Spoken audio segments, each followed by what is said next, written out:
SIT എന്ന് ഞങ്ങൾ CBI അന്വേഷണം ആവശ്യപ്പെട്ടിരുന്നവരാ. പിന്നെ ഞങ്ങളത് നിർബന്ധിക്കാതിരുന്ന കാരണം ബഹുമാനപ്പെട്ട ഹൈക്കോടതി വളരെ ഗൗരവത്തോടു കൂടിയാണ് ഇതിനെ കാണുന്നത്.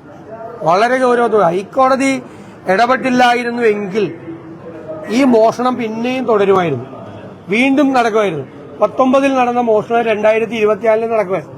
ഹൈക്കോടതി നേരിട്ട് ഒരു സ്പെഷ്യൽ ഇൻവെസ്റ്റിഗേഷൻ ടീമിനെ കോൺസ്റ്റിറ്റ്യൂട്ട് ചെയ്തിരിക്കുകയാണ്. അതുകൊണ്ട് ആണ് ഞങ്ങളതിനെ സപ്പോർട്ട് ചെയ്തത്. ഞങ്ങളുടെ CBI അന്വേഷണത്തിൽ നിന്ന് ഞങ്ങൾ മാറിയത്. ഇപ്പോൾ ഞങ്ങൾ പറഞ്ഞു, തെരഞ്ഞെടുപ്പ് കാലത്ത് അനാവശ്യമായ സമ്മർദ്ദം ഈ SITയുടെ മീതെ മുഖ്യമന്ത്രിയുടെ ഓഫീസിൽ നിന്നുണ്ടായി എന്നൊരു ആരോപണം ഞങ്ങൾ ഉന്നയിച്ചു. അത് മന്ദഗതിയിലായി. അതുകൊണ്ട് അന്വേഷണം അത് ഹൈക്കോടതി ശരിവെച്ചു. പ്രതിപക്ഷം ഉന്നയിച്ച ആരോപണം ശരിയാണെന്ന് പറഞ്ഞു. കാരണം ഹൈക്കോടതിക്ക് ഞങ്ങളെക്കാൾ വിവരമുണ്ട്. ഈ വിവരങ്ങൾ അവർക്ക് കിട്ടും. കാരണം അതിന്റെ അന്വേഷണം എങ്ങോട്ട് പോകുന്നു, എവിടെ തടഞ്ഞു നിൽക്കുന്നു എന്ന് നമ്മളെക്കാൾ കൃത്യമായിട്ട് അറിയാം. അപ്പൊ ഹൈക്കോടതി കൂടി ആവശ്യപ്പെട്ടതിന്റെ അടിസ്ഥാനത്തിൽ ഈ അന്വേഷണം നന്നായി മുമ്പോട്ട് പോകുമെന്നാണ് എന്റെ വിചാരം. പക്ഷെ ഞാനൊരു ഗുരുതരമായ ആരോപണം ഉന്നയിക്കുകയാണ്. മുഖ്യമന്ത്രിയുടെ ഓഫീസ് വഴി 2 മുതിർന്ന IPS ഉദ്യോഗസ്ഥന്മാർ വലിയ സമ്മർദ്ദമാണ് SITയുടെ മീതെ ചെലുത്തുന്നത്. മുതിർന്ന 2 IPS ഉദ്യോഗസ്ഥന്മാർ. ഞാനൊരു മര്യാദയുടെ പേരിൽ അവരുടെ പേരിപ്പോ പറയുന്നില്ല. പക്ഷെ ദയവ് ചെയ്ത് അവർ രണ്ടുപേരും അവരുടെ പേര് ഞങ്ങളെ കൊണ്ട് പറയിപ്പിക്കരുത്. മുഖ്യമന്ത്രിയുടെ ഓഫീസ് ചുമതലപ്പെടുത്തിയ 2 മുതിർന്ന IPS ഉദ്യോഗസ്ഥർ SITയുടെ മീതെ, SITയിലെ ഉദ്യോഗസ്ഥന്മാർക്ക് മീതെ അനാവശ്യമായ സമ്മർദ്ദം ചെലുത്തുകയും അവരെ സ്വാധീനിക്കാൻ ശ്രമിക്കുകയും ചെയ്യാം. ദയവ് ചെയ്ത് അവരതിൽ നിന്ന് പിന്മാറണം. മുഖ്യമന്ത്രിയുടെ ഓഫീസും പിന്മാറണം. ഇല്ലെങ്കിൽ ഞങ്ങൾ അവരുടെ ഈ 2 മുതിർന്ന 2 IPS ഉദ്യോഗസ്ഥരുടെ പേര് വിവരം വെളിപ്പെടുത്തേണ്ട ഗതികേടിലേക്ക് പറയാൻ പാടില്ല നോർമൽ കേസിൽ. പക്ഷെ ഇത് അവർ തുടർന്നാൽ ഉറപ്പായിട്ട് പേര് പറയും. ഈ അന്വേഷണം സത്യസന്ധവും നീതിപൂർവമായ ഒരു അന്വേഷണം നടക്കണം. ഇത് അയ്യപ്പന്റെ സ്വർണം കവർന്നെടുത്ത കേസാണ്. ഞങ്ങൾ സൂക്ഷ്മതയോടുകൂടി നിരീക്ഷിക്കും. എവിടെ പാളിച്ച വന്നാലും അവിടെ പറയും. അതുകൊണ്ടാണ് മന്ദഗതിയിലാണ് ഇലക്ഷൻ വരെ നീട്ടിക്കൊണ്ടുപോകണമെന്ന് പറഞ്ഞു. ഇനിയിപ്പോ കോടതി കൂടി പരിശോധിച്ചിട്ട് കോടതി കൃത്യമായ അഭിപ്രായം പറഞ്ഞിരിക്കുകയാണ്. അതിനെ തുടർന്ന് ആ അന്വേഷണം നല്ല രീതിയിൽ മുന്നോട്ട് പോകുമെന്നാണ് ഞങ്ങളുടെ പ്രതീക്ഷ. മുന്നോട്ട് പോകട്ടെ. എന്നിട്ട് നമുക്ക് SITയിൽ ഞങ്ങൾ ഇതുവരെ ഇപ്പൊ സംസാരിക്കുന്നത് വരെ ഞാനൊരു അവിശ്വാസം രേഖപ്പെടുത്തുന്നില്ല. അവരുടെ മീതെ സമ്മർദ്ദമുണ്ട്. നേരത്തെ ഉണ്ടായി. പക്ഷെ വാസുവിനെ അറസ്റ്റ് ചെയ്യുന്നതിന് മുമ്പും ഉണ്ടായി. പക്ഷെ അവരതിനെ മറികടന്ന് വാസുവിനെ അറസ്റ്റ് ചെയ്തു. ഇപ്പോഴും ഞങ്ങള് സൂക്ഷ്മതയോടുകൂടി നോക്കുകയാണ്. അവര് യഥാർത്ഥ കുറ്റവാളികളെ, വൻ സ്രാവുകളെ വീണ്ടും നിയമത്തിന്റെ മുന്നിൽ കൊണ്ടുവരും എന്ന് തന്നെയാണ് ഞങ്ങളുടെ വിശ്വാസം.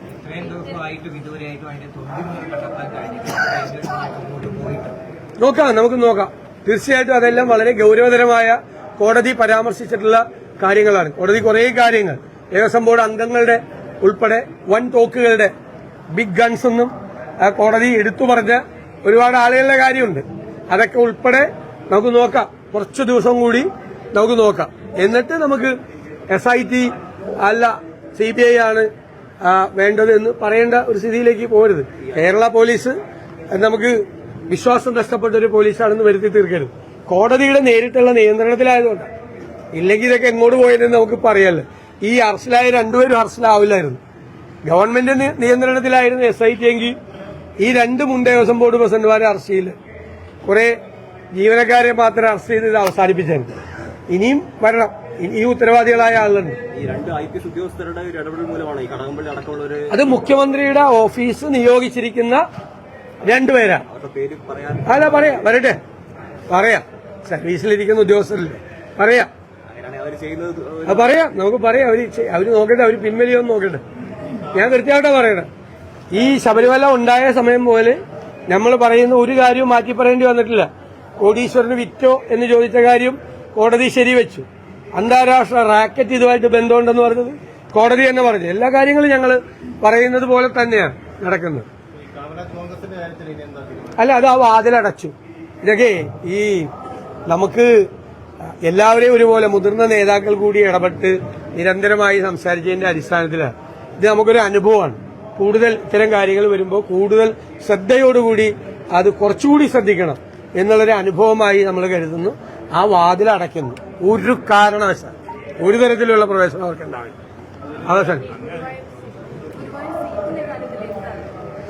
അതൊക്കെ വെറുതെ ഉള്ള റൂമേഴ്സാണ്. ഞങ്ങള് ഉഭയകക്ഷി ചർച്ചകൾ എല്ലാ ഘടകകക്ഷികളുമായി നടത്താൻ വേണ്ടി തീരുമാനിച്ചിട്ടുണ്ട്. ചർച്ച തുടങ്ങിയിട്ടില്ല. അതെങ്കിലും ഞാൻ പറയാറുണ്ട് എപ്പോഴും, അതെങ്കിലും ഞങ്ങളെ കൊണ്ടൊന്ന് നടത്തിക്ക്. ഇല്ലെന്ന്, അവിടെ ഒരു ചർച്ചയും നടന്നിട്ടില്ലെന്ന്. ഞങ്ങൾ ഇന്നലെ UDF യോഗത്തിലാണ് ഉഭയകക്ഷി ചർച്ചകൾ ആരംഭിക്കാൻ തീരുമാനിച്ചിരിക്കുന്നത്. കോൺഗ്രസ് ആണ് അതിന് മുൻകൈ എടുക്കുന്നത്. അപ്പോൾ മുസ്ലിം ലീഗുമായിട്ടുള്ള ചർച്ച, കേരള കോൺഗ്രസ് ഉൾപ്പെടെയുള്ള മറ്റ് ഘടകകക്ഷികളായിട്ടുള്ള ചർച്ച ഞങ്ങൾ ആരംഭിക്കുന്നില്ല. എന്റെ ഡേറ്റ് പോലും ഞങ്ങൾ ഇന്നും നാളെയൊക്കെ ഫിക്സ് ചെയ്യുള്ളൂ. അല്ലല്ല, ഞങ്ങളതല്ലല്ലോ. അതൊക്കെ വളരെ കൃത്യമായിട്ട് സാധാരണ മറ്റുള്ളവരെ കൊണ്ടുവരുന്ന പോലെ തന്നെയാണ് അതെല്ലാം ചെയ്തത്. പിന്നെ ഓരോ വ്യക്തികള്, ഞാനിനി വ്യക്തിപരമായിട്ടൊന്നും പറയുന്നില്ല. നമ്മൾ പറഞ്ഞല്ലോ, അത് വേണ്ടാന്ന് ഞങ്ങൾ തീരുമാനിച്ചു. മുല്ലപ്പള്ളി രാമേന്ദ്രൻ തന്നെ ഇപ്പൊ രൂക്ഷ വിമർശനം ഉന്നയിച്ചിട്ടുണ്ട്. ആർക്കും കയറി വരാനുള്ള വഴിയമ്പലമല്ല, ഈ കാര്യത്തിൽ സൂക്ഷ്മത പാലിച്ചിട്ടില്ല. അല്ല, അദ്ദേഹം അല്ലല്ല, അത് സൂക്ഷ്മത പാലിച്ചില്ല എന്നും അദ്ദേഹം പറഞ്ഞില്ല. അല്ലല്ല, നിങ്ങൾ അദ്ദേഹം പറയാത്തത് നിർബൻ അല്ല, അദ്ദേഹം പറയാത്തത് നിർബൻ ആഡ് ചെയ്യല്ലേ? അല്ലല്ല, അത് കറക്റ്റാണെന്നേ. മുതിർന്ന നേതാവാണ് അദ്ദേഹം, പരിചയസമ്പന്നനായ നേതാവാണ്. അദ്ദേഹത്തിന് ഉപദേശിക്കാനുള്ള പൂർണ്ണമായ സ്വാതന്ത്ര്യമുണ്ട്. അതൊരു ഉപദേശ രൂപേണ എടുത്തിരിക്കുന്നത്. ഞാനിപ്പോ അദ്ദേഹത്തെ വിളിച്ചത് കിട്ടാഞ്ഞിട്ടാണ്. അദ്ദേഹം അത് അവരൊക്കെ പറയുന്നത് വളരെ ശ്രദ്ധയോടുകൂടി നോക്കി കാണും. വളരെ അത് ക്ലോസ് ചെയ്ത ചാപ്റ്റർ. പക്ഷെ ഞാൻ ചോദിക്കുന്നത്, മനസ്സുകൊണ്ട് താൻ ഇപ്പോഴും ഒരു സംഘപരിവാറുകാരനാണ്, RSSകാരനാണ് എന്ന് പറയുന്ന ഒരു വ്യക്തിയെ UDF കൊണ്ടുവരാനുള്ള നമ്മളത് ക്ലിയർ ചെയ്തല്ലോ. We made it very clear. No more questions. അത് ക്ലിയർ ചെയ്തല്ലോ. വേറെ എന്തെങ്കിലും പരിഗണിച്ചത് പോലും തെറ്റല്ലേ? വിളിച്ചിരുന്നു, സംസാരിച്ചിരുന്നു, നിരന്തരമായി സംസാരിച്ചിരുന്നു. ഞാൻ കോൾ റെക്കോർഡ് വരെ കാണിച്ചില്ലേ? ഞാൻ അതുകൊണ്ടല്ലേ ചോദിച്ചത്, ഞങ്ങൾ തമ്മിൽ അതിർത്തി തർക്കമോ സ്ഥലക്കച്ചവടമോ വല്ലതും ഉണ്ട്? എന്നെ സംസാരിക്കാനും, എന്നെ വന്ന് കണ്ടോൺമെന്റ് ഹൗസിൽ കാണാനും, രമേശ് ചെന്നിത്തല വീട്ടിൽ പോയി കാണാനും, അല്ലെ തിരുവഞ്ചൂർ രാധാകൃഷ്ണനെ പോലത്തെ ഒരു മുതിർന്ന നേതാവുമായിട്ടാണ് എന്നെ വന്ന് അദ്ദേഹം കണ്ട് ഇക്കാര്യങ്ങളെല്ലാം വിശദമായി സംസാരിച്ചതും ഇത് കമ്മ്യൂണിക്കേറ്റ് ചെയ്തതും. മിനിങ്ങാന്നും ഇന്നലെ രാവിലെയൊക്കെ സംസാരിച്ച് ക്ലോസ് ചെയ്തേക്കും. അത് വിട്ട് ഞങ്ങൾ ആ വാതിലടച്ചു.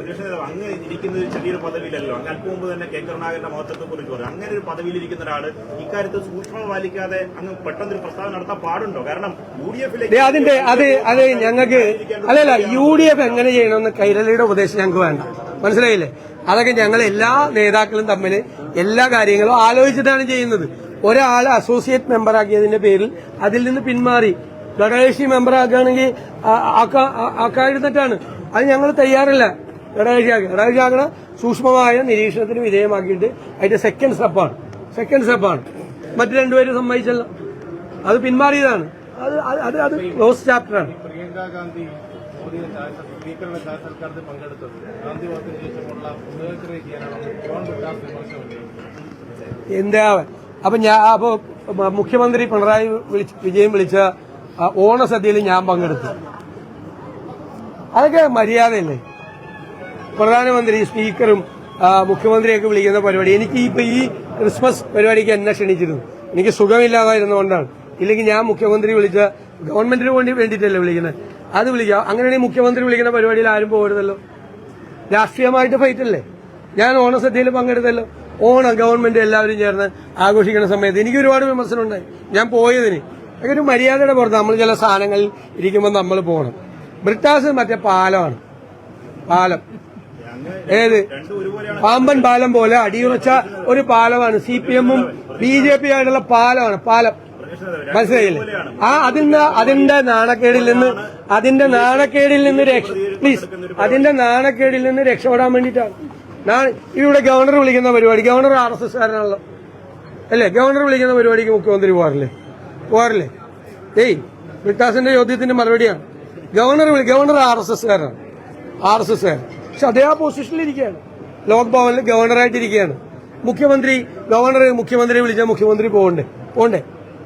അപ്പൊ RSSകാരൻ വെറുതെ പറയുമ്പോൾ ഒരു വിരലിൽ ചൂണ്ടുമ്പോൾ 4 വിരലിൽ സ്വന്തം നെഞ്ചത്തോട്ടാന്നുള്ള തോന്നലുകൂടി വേണം. പാമ്പം പാലമാണ് ബ്രിട്ടാസ്. ഇല്ല, ഇതേ പ്രതി അങ്ങ് തന്നെ നടത്തിയിട്ടുണ്ട്. പ്രധാനമന്ത്രിയെ പൂച്ചെണ്ട് നൽകുന്ന മുഖ്യമന്ത്രിയെ സംബന്ധിച്ച് അങ്ങ് ഞങ്ങളൊന്നും വിമർശിച്ചിട്ടില്ല.